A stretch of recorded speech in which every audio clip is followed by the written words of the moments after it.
زکات ته به د مال نه ورکړي. مو ته پرېږده. صحابه کرام چې په رسول الله صلی الله علیه وسلم ایمان راوړی دی، په هغوی کې چې کوم یو کس زکات نه دی ورکړی، هغه د صحابیت نه بار شوی دی. هغه رسول الله صلی الله علیه وسلم د ملاقات نه بار شوی دی. هغه رسول الله صلی الله علیه وسلم د دعاګانو نه بار شوی دی. او د رسول الله صلی الله علیه وسلم او د الله او د رسول الله صلی الله علیه وسلم او د خلفای راشدین دشمنی په سر اغوستې ده. کیسه درته کوم، واقعه درته وایم. دا قصه چې ده تفسیر بغوي کې و، دغه رنګې تفسیر خازن کې، تفسیر ابن کثیر، ټولو مفسرینو حضراتو دا یو آیات کریمه لاندې لیکلې ده. اغناهم الله من فضله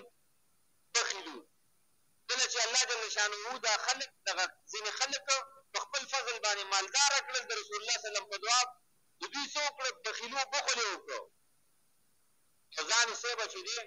دوی پروا حساب کړو. دا قصه واوره، د زړه په غوږونو باندې واوره، ایروئ مه. دا یو کس مسلمانو او فقیر و مسکین و غریب و حاجتمند و. رسول الله صلی الله علیه وسلم ته راغی. ثعلبه ابن حاطب د ده نوم دی، ثعلبه ابن حاطب، انصاري صحابي دی، د مدینې منورې باشنده اوسېدونکی دی. رسول الله صلی الله علیه وسلم ته راغی. یا رسول الله صلی الله علیه وسلم ادعو الله لي، د الله جل شانه نه زما دپاره دعا وغواړه چې الله جل شانه ما ته مال راکړي او زه مالداره شم، دا نیستي دا فقیري مې ختمه شي. رسول الله صلی الله علیه وسلم ورته وفرمایل لږ مال په مسکینتوب کې چې د الله شکر ادا کړې په لږو پیسو، دا د هغه مال نه 1000 ځله بهتر دی چې مال ډېر وي خو د الله شکر ادا نه کړي. پام کوه، مه کوه، دعا درته نه کومه. دغه سړی لاړ ثعلبه، بله ورځ بیا راغی، د الله رسوله ما ته دعا وغواړه، خامخا راته دعا وغواړه چې الله مې مالداره کړي. دې ځل الله پې وکړه. ګوره څه وایي رسول الله صلی الله علیه وسلم ته، یاره که زه مالداره شومه نو زه به د صحابو مسکینانو سره کومکونه کوم، او د هر چا چې په ما باندې زما په مال کې حق دی، که ستا دی او که د مسکینانو دی، که زما د ښځې دی، که زما د بچو دی، که د ګاونډي دی، دغه حق به ورته خامخا ورکوم او ادا کوم. رسول الله صلی الله علیه وسلم ورته بیا وفرمایل ثعلبه لاړ شه، د دنیادارۍ نه تېر شه، د مال نه تېر شه، د مالدارۍ نه تېر شه. د ما پسې چې کوم لمونځونه کې د جمعې لمونځ، 5 وخته لمونځونه، دا زما نه احادیث اوري، قرآن نازلېږي، وحي نازلېږي، هغې ته ناست دی، دا بهتر کارونه دي. بس مالدارۍ نه تېر شه، مصروفه به شي. لاړ، درېیم ځل بیا راغی. د الله رسوله نن خامخا ما ته شابه د الله نه دعا وغواړه چې الله مې مالداره کړي. رسول الله صلی الله علیه وسلم پوه شو چې دا سړی ما نه پرېږدي او خامخا مالداري غواړي. او رسول الله صلی الله علیه وسلم ته الله فراست ورکړی دی، وحي ورته کېږي چې د دې سړي په مالدارېدو کې تاوان دی. بهرحال رسول الله صلی الله علیه وسلم دعا وکړه، یا الله ثعلبه د حاطب زوی مالداره یې کړه، الله ډېر مال ورته ورکړه. دعا وشوله. دې ثعلبه څه وزې ورته الله ورکړي دي، لږې بېزې، دا چې واخېستلې نو دا به دومره زیاتېدلې لکه د باران د اوبو په شان. بچي راوړه، هغه بچي راوړل. یاره مال یې دومره زیات شو د رسول الله صلی الله علیه وسلم په دعا باندې چې څه ته به یې ګوتې وړي، سره سپین به ترې ورته جوړېدل. یعنې چې کوم کار ته به ورلاندې واته، هغې کار کې به ورته ګټه ملاوېدله، بې انتها ګټه، ډېره ګټه. د رسول الله صلی الله علیه وسلم دعا ورسره ملګرې. د رسول الله صلی الله علیه وسلم دعا ورته الله جل شانه قبوله کړې ده، نو څنګه به نه مالداره کېږي؟ داسې وخت راغی چې مدینه منوره کې د کور کې چې کوم کور کې چې اوسېده، د 5 وخته به د رسول الله صلی الله علیه وسلم پسې لمونځونه کول. په چون کې مال ډېر شو، اوښان ډېر شو، ګډې بېزې ډېرې شولې، غلامان ډېر شو، وینځې ډېرې شولې، اسباب ډېر شو. د مدینې منورې په هغه شاله علاقه کې یو لږ غټ کور ځان ته جوړ کړ. یاره چې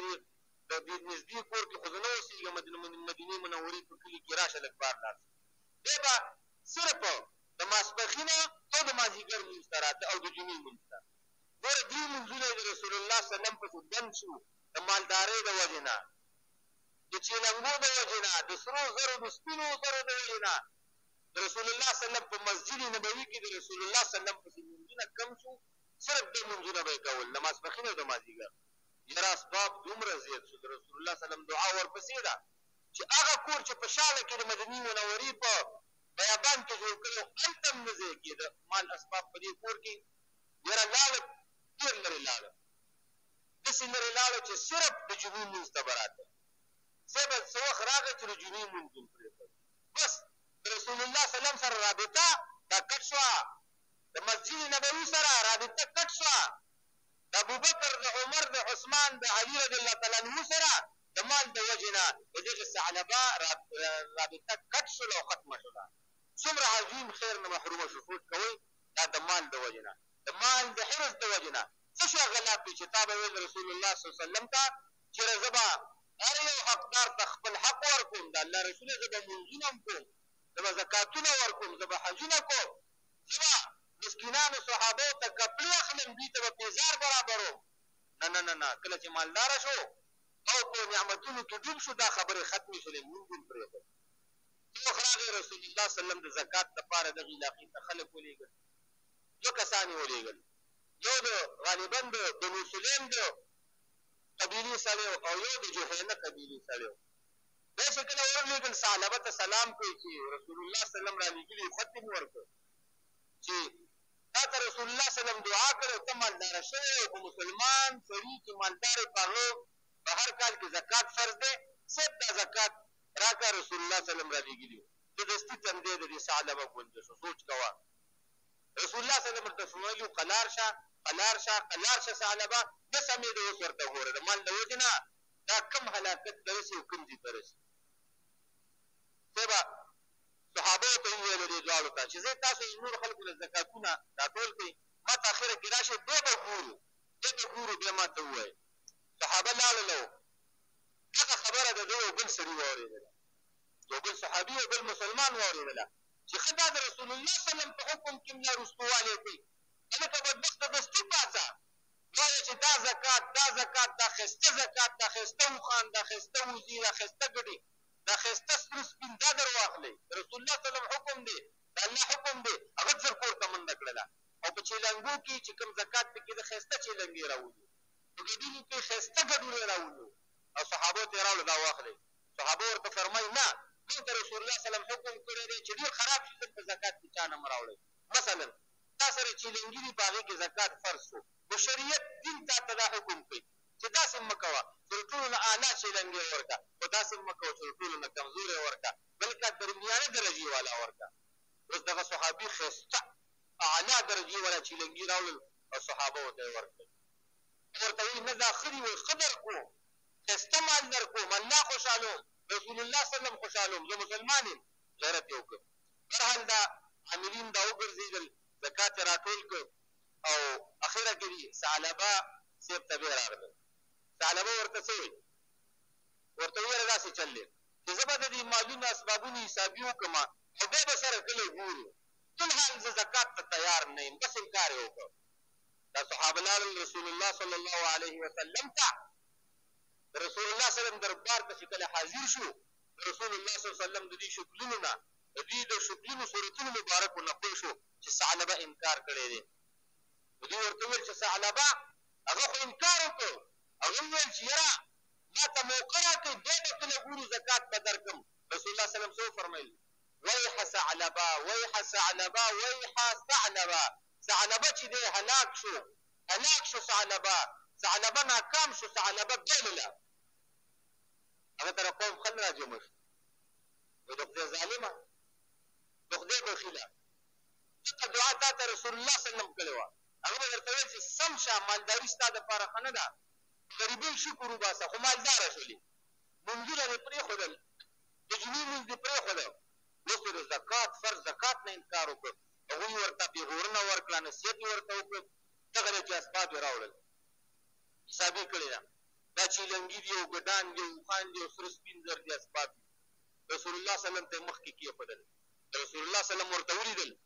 ما ته د الله د خوا نه حکم دی چې د ده زکات به نه قبلېږي د الله د خوا نه دا حکم دی چې د کبر کړی د لوی کړی ده د تندی تریو کړی دی د الله د رسول الله صلی الله علیه وسلم د داسې خلکو زکات ته ضرورت نشته محترمو زکات یې ترې وانهغوستی جالي په خاورو کې پروت دی چغې وایي رسول الله صلی الله علیه وسلم ته هېڅ پروا ونه کړه ما ته د الله د خوا نه بندیز دی حکم دی چې د زکات دا به نه اخلي دا نه قبلېږي دا د ځان سره مال اسباب قبر ته ویسي د ده زکات به نه قبلېږي لال په ژړا باندې اسباب هر څه ویل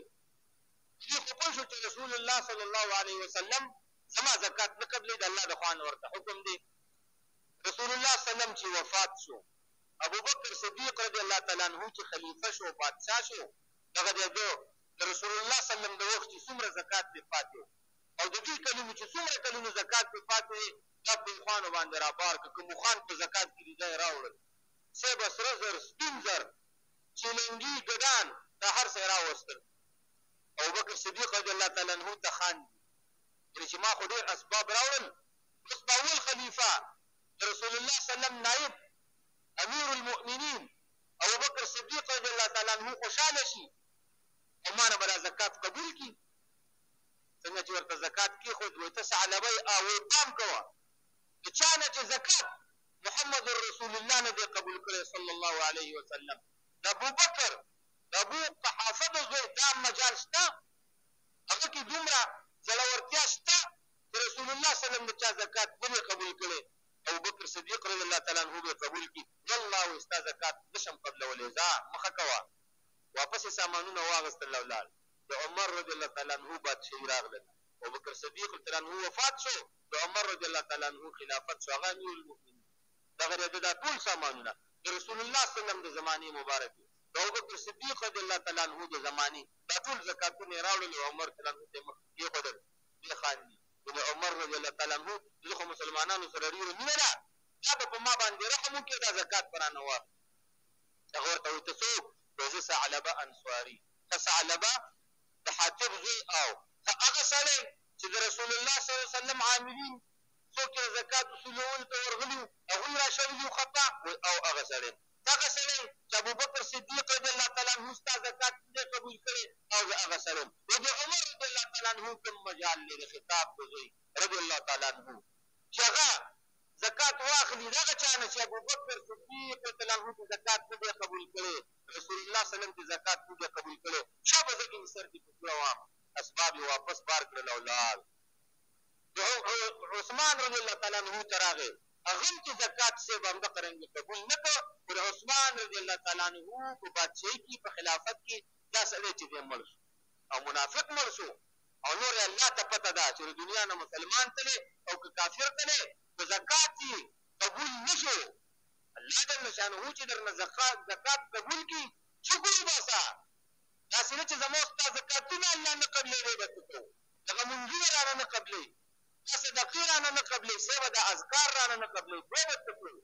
د دغې ثعلبه غوندې معامله مو تا سره څه به ونه شي چې الله جل شانه بېرته په مخ باندې راولي نو هغه خلک